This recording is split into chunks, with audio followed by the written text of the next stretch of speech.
So in this video, as promised, we will be looking at an example using bisection method. Okay, we'll be looking at an example which has been displayed on your screen. It says our f of x is given as x exponential x minus 1, and our interval is given as 0 and minus 1, and the error or tolerance or accuracy, if you wish, is given as 0.01. So here's the complete table. I'm not going to solve everything. I'm going to do 1 to 3 and then do 9 and 10, so you know how it starts and you know how it ends. And I want you to understand how we got all our values. So in your table, if you look at your slide or look at the board, you have n, which stands for number of iterations. You have a, which is your first distance in your interval. You have xn. I believe from the last video you know what xn stands for, the blue value you got. You have b, you have f of a. From the last video you know what that stands for. F of xn, f of b, f of a times f of xn, f of b times f of xn, your new interval, and then you have your xn minus xn plus 1. You have your a is 0 and your b is 1. So you see, we are filling it already. That's our first.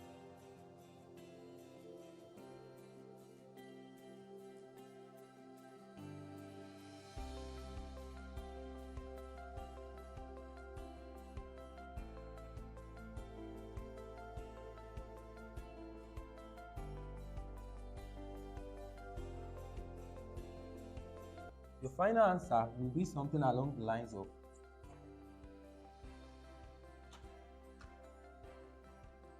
at the 10th iteration, which is where we stop, x is equals to what? 0.5674. So therefore this is your root. Do we understand each other?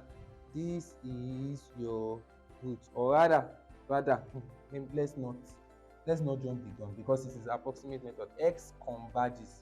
I think x converges would be a better one. X converges to 0.5674. Okay, so now Gauss-Jordan is very, very similar to Gaussian elimination. The major difference is that in Gaussian elimination, you reduce the matrix, your augmented matrix, to echelon form, whereas in Gauss-Jordan you go further. You reduce your augmented matrix to row reduced echelon form. Do you understand? And what does that mean?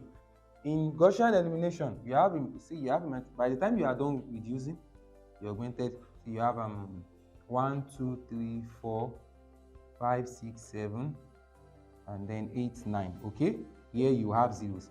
This is what a final result for Gaussian elimination is going to look like. Whereas in Gauss-Jordan, you are going to have something like this. In Gauss-Jordan, you are going to have 1, 1, 1, 0, 0, 0, 0. You see this? Then maybe you are like your 4, 7, and 9. So do you see that? You see, this is the final result for Gaussian elimination. Why this is Gauss-Jordan? All right. So remember, the first step is to form an augmented matrix of A and B. So what do we have? We have this. We have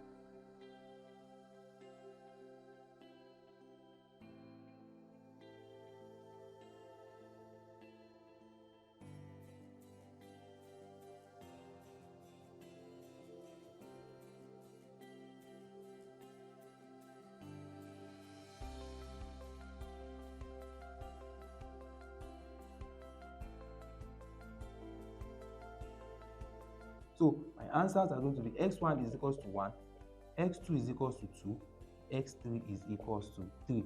So that is that for Gauss-Jordan method of solving a system of linear equations. You can see, like I said, it's very similar, very similar to Gaussian elimination. The only difference is that we go further and row reduced to row reduced echelon form. Okay, so in this video we'll be going to the last direct method, which is Cholesky's method, or LU decomposition. Now that L and U actually stand for lower triangular matrix and upper triangular matrix. Okay, so quickly, what are the steps when solving a system of linear equations? You see, I've already put the equation in the form of ax equals to b. Okay, it's still the equation, the same equation that we've been using. Now, we say first, we realize, or we accept that our ax is equals to lux. That is, a is equals to lu.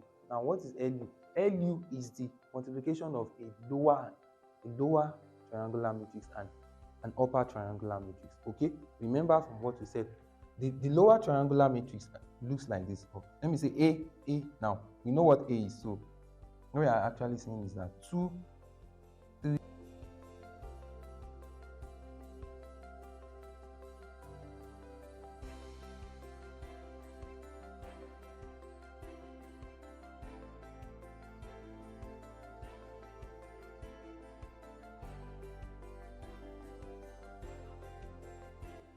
From here we can infer x1 is equals to 1, x2 is equals to 2, and x3 is equals to 3.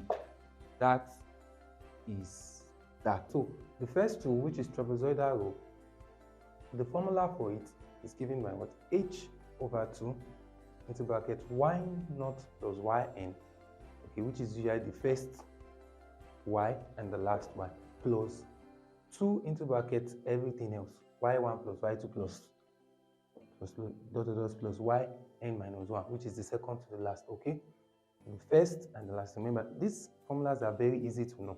The first plus the last plus 2 into bracket everything else. Okay, if you choose, you can have it as h over 2 into bracket first term plus last term plus 2 into bracket other terms, whatever you want to use to represent other terms. Okay, just get it like that. Okay, first term plus last term plus 2 times every other term. Okay, so that's it. That's the formula for using trapezoidal rule. Okay, so now we go to F.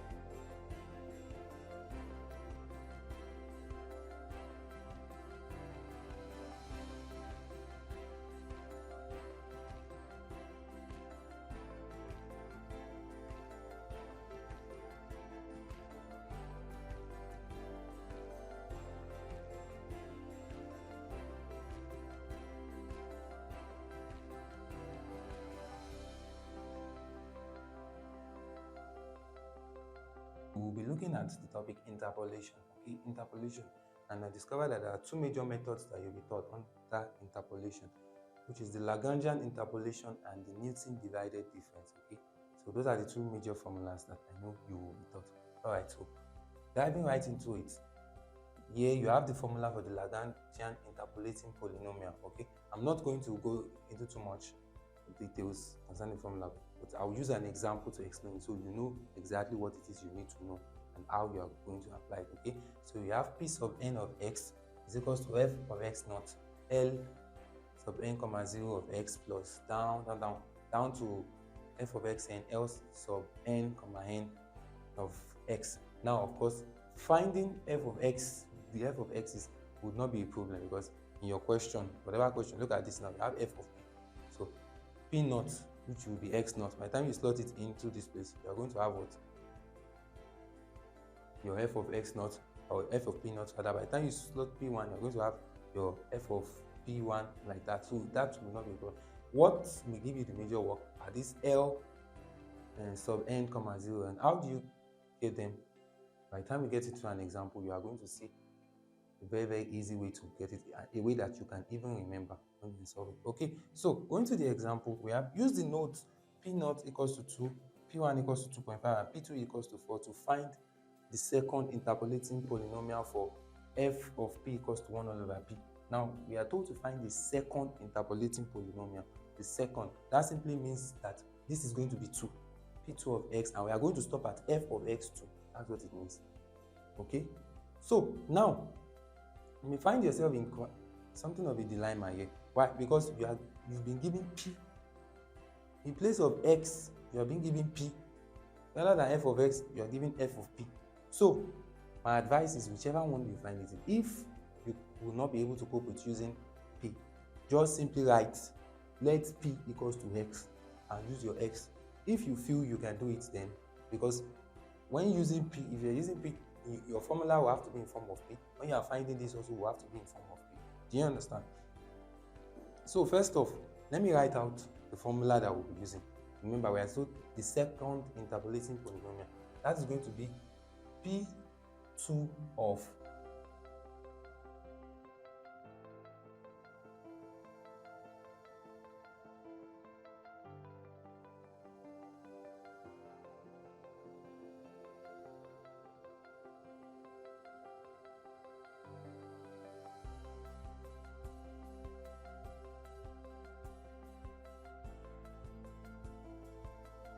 Okay, so this is our second interpolating polynomial for this function. Okay, this is what we've been asked to look for, our second interpolating polynomial.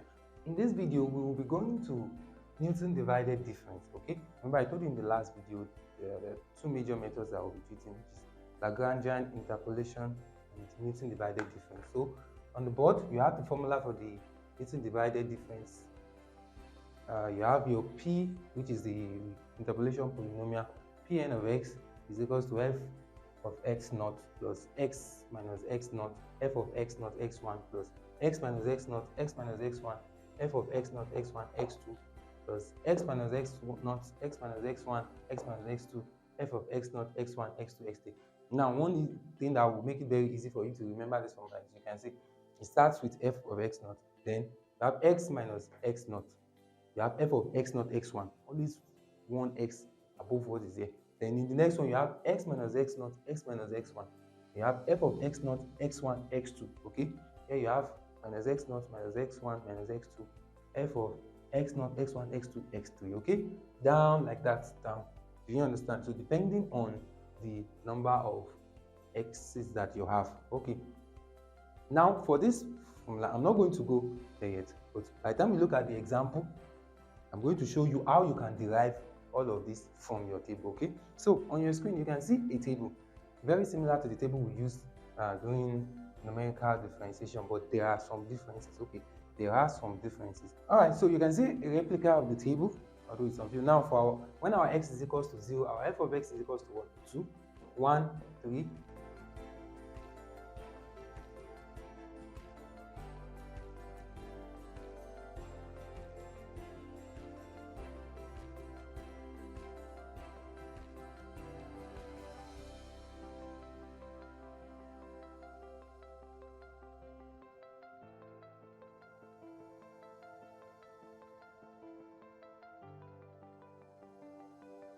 So this is it. This is P3 of x.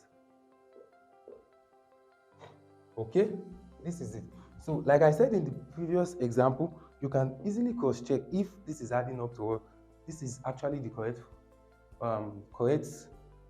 equation or not. How? For instance, let's quickly test. We have 2. Let's find P3 of 2, whether it gives us 12 here. Simply, you have 2 cubed plus 2 square minus 2 plus 2. This cancels out each other. This is going to give you 8 plus 4, which is equals to 12. So therefore, you can test with another number. Therefore, what? So then this is the correct formula we are supposed to have.